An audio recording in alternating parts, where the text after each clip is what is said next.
All right, everybody, we are back and we are going to be talking about, I think, one of the biggest aha moments for me um, was the tour of Glacier Bay. And I want to tell you one thing right now. Don't do what I did. My friend talked me into a spa day. So I thought, well, I'll watch while we're on our side of the ship. And I missed the little sea otters. So don't do that. You want to be on the ship, on the tour, looking at Glacier Bay all the way around because you don't want to miss anything. So Michael's back with us. He's going to talk to us about Glacier Bay and what we can expect. And I'm excited. So take it away, Michael. Glacier Bay is the reason why many people book the cruise from Israel, Jamaica, South Africa. It is to see the big ice. And that day is you'll never forget it the rest of your life. So again, sleep when you're dead. 6 a.m. Because Glacier Bay is a national park, we're going to pick up park rangers. Well, how are they going to get on the ship? Well, it's amazing.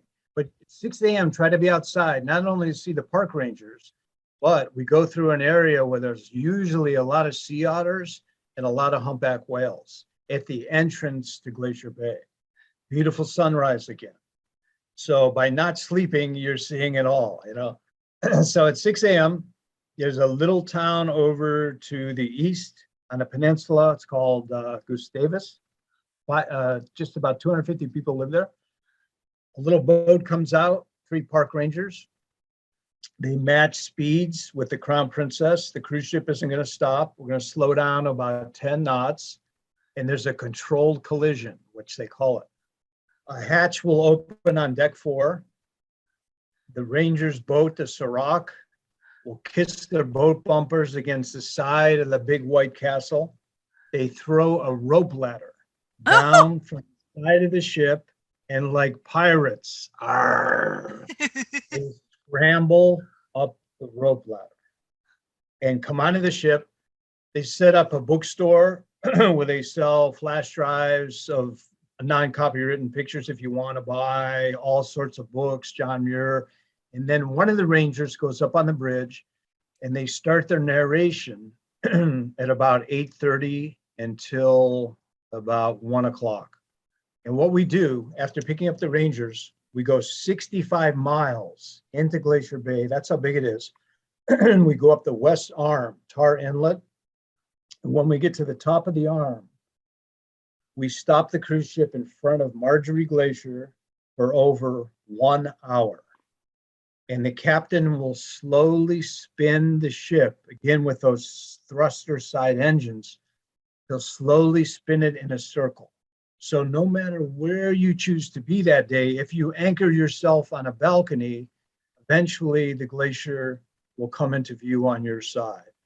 But the best thing to do for pictures is to take shots from every deck, bow, stern, just get as many different angles as you can. So prime time for glacier viewing. If you don't want to be up at 6 a.m. to see whales, sea otters, and rangers, 9 a.m. is usually when we reach Marjorie Glacier, where we're there for 1 hour. You see it, the blue-white ice. It's 250 feet tall from the waterline to the top icy spires. You hear it when a big piece cracks off. It can be a 20-story building, an ice tower cracks. It looks like it takes 5 seconds, slow motion, to crash into the sea. And the cracking or reverbing, the native people, the Tlinkits call it white thunder. Perfect description of the noise. Sometimes we feel it. If a big enough ice tower smacks the sea, a splash wave will gently roll under the cruise ship as well. So 3 of your senses are involved.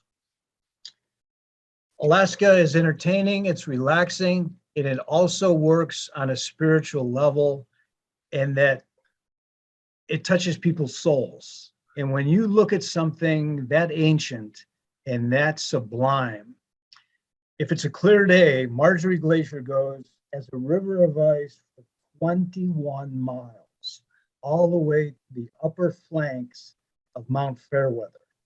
Mount Fairweather is a pure white snowed over mountain 14,900 feet tall. So this mountain is coming out of the outer Pacific Ocean 3 vertical miles straight up. And that's what we call the snow catcher. When it's raining in the summer at sea level, it's snowing year round up on fair weather.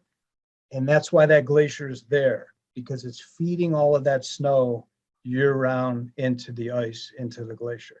Wow. That view of Marjorie Glacier on a clear day, that you can see most of that 21 miles of ice with a 15,000-foot mountain as the crowning glory, it makes people cry. I mean, it's just so overwhelming. Mm-hmm. And then the color blue, it's been described as topaz, cerulean, aquamarine. But there was a very famous writer a few years ago on a cruise ship I happened to be on. Her name is Amy Tan. She wrote that great book, The Joy Luck Club.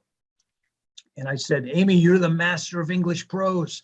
Of all the adjectives for blue, what word would you use to describe that translucent blue that we're seeing in that ice? Nailed it. Windex.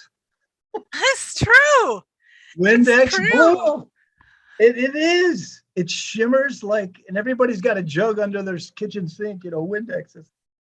It is. It's Windex blue. Unbelievable. Yeah. I mean, that is 1 hour in front of Marjorie with Mount Fairweather above, and hearing and seeing that ice break off in slow motion. It's a transformative experience. It really is. And just because, that's what I made the mistake, is I thought that once the ship turned, we were done seeing anything spectacular. And that's not true. People need to, if you don't want to be on your balcony anymore, go to some deck, because you're going to still see amazing things. We never really heard the big crack, but we did see the calving in smaller portions, because if you watch closely, you can see the splash of the water when it hits the water. So there's just, you want to have your eyes on that glacier, experiencing that unbelievable wonder. It's breathtaking. If you want to get a picture of the calving, there's a little trick.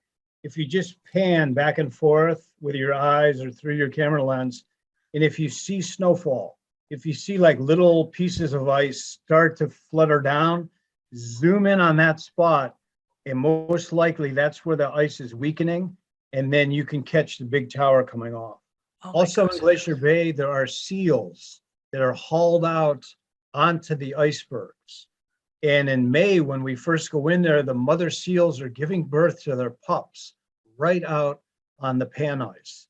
So there's wildlife. A lot of times we see bears on the beaches up there as well. Give your binoculars a workout.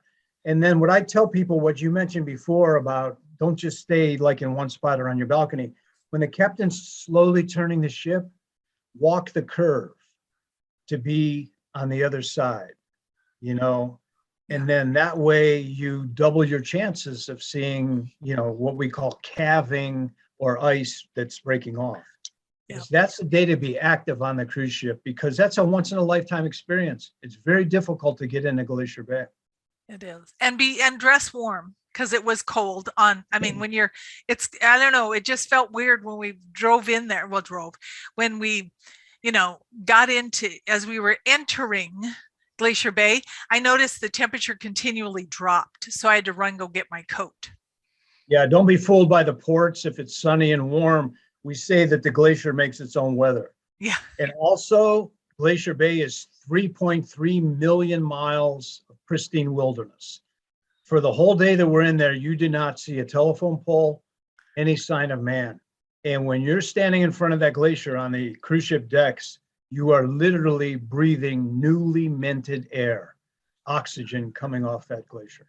And the incredible waterfalls. If you're really paying attention, you're going to see one waterfall after another on that mountainside as we enter Glacier Bay. So when we leave at about 10 a.m., after that 1 hour turning around in front of Marjorie, it's not over. We'll go south, and then we see 2 more tidewater glaciers. One is called Lamp Blue, the blue, and then we can't go up to it close because it's protected where the seals are pupping. They're giving their babies up there. but you get a look at John Hopkins Glacier, and again, it's one of the most wild vistas on planet Earth. You know, so again, 9 to 12 noon, you want to be out there. Go have lunch after.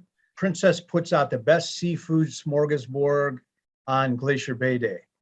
I mean, big bowls of shrimp, halibuts. They have big fish where they slice the salmon slabs off. It's just an incredible day, that day in Glacier Bay. Lobster rolls, my friends had some and they said they were to die for. If you didn't bring enough clothes by then, they have blankets for you usually by the swimming pool in the middle of the ship. They're like red plaid Scottish looking blankets. Grab one or two, tear the bedspread off your bed in the cabin and wrap it around you. Don't let anything stop you from seeing Glacier Bay. Yeah. It's stunning.